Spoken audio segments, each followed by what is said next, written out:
May nahuli ulit tayo sa bitag na hindi pangkaraniwang hayop. Ayun guys, nagalaw yung bawi ko. Ano to?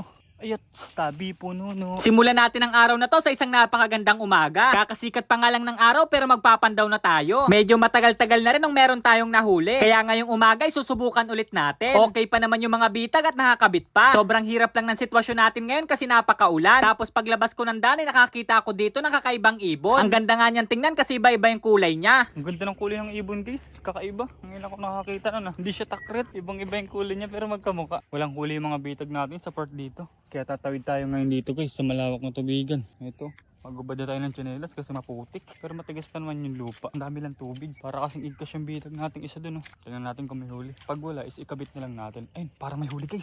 Nagalaw. Ayun guys, nagalaw yung bawi ko. Ayun, nagalaw. Nagalaw guys, parang may huli yata tayo ngayong umaga. Tingnan natin kung ano yun. Masama ka palaka guys kasi ang daming palaka dito. Pero syempre, tingnan pa din natin. Ano kaya yun? Na-excite na ako guys. Na-excite na ako. Ano kaya yun? Ano kaya to? Huli na to. Ano to? Ayat, tabi po no. Ano ba yan?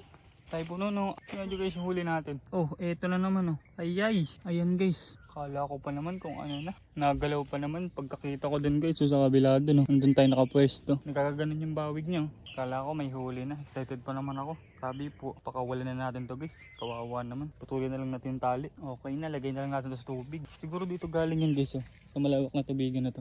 Pakawalan na natin dito sa tubig para hindi na bumalik. Sabi po. Boy, langoy ka na. Huwag ka na mabalik sa bitag ko. Okay yan, na-release na natin. Kala ko pa naman may huli tayong maayos-ayos. Ninja turtle na naman guys. Walang bisa. Sabit natin to. Pinutol ko na lang yung tali. Kaya pala hindi man lang nakalampag. Wala naman palang balahibo yung huli natin. Shell lang meron. Mga ano yung nahuhuli natin yan. Hindi pang karaniwan.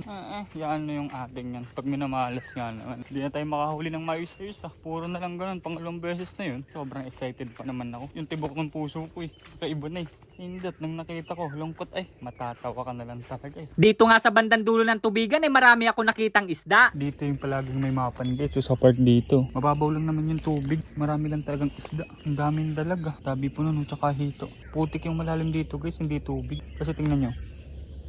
Yan yung tubig niya. Siguro hanggang siko lang yung tubig. Pero yung putik niyan guys hanggang dito. Lalo na dito sa part dito nakalusong na ako dyan. Nagkukulab sa awa na. Sarap kabitan na ito ng biwas. Ang dami lang din pagong dito tsaka palaka. Medyo malalim sa part dun Iba yung kulay ng tubig din. Wala guys, yun lang yung huli natin ngayong umaga. Ninja turtle. Yan yun. Bagay maaga pa naman, mahaba pa maghapon. Subukan ulit natin mamaya. Sana makahuli na tayo. Wala, minamalas pa rin tayo guys May balat yata tayo sa puwet. Nakita nyo naman guys, yun lang yung huli natin ngayong umaga. Pero subukan pa rin natin mamaya, titingnan natin. 2 fingers sa atin.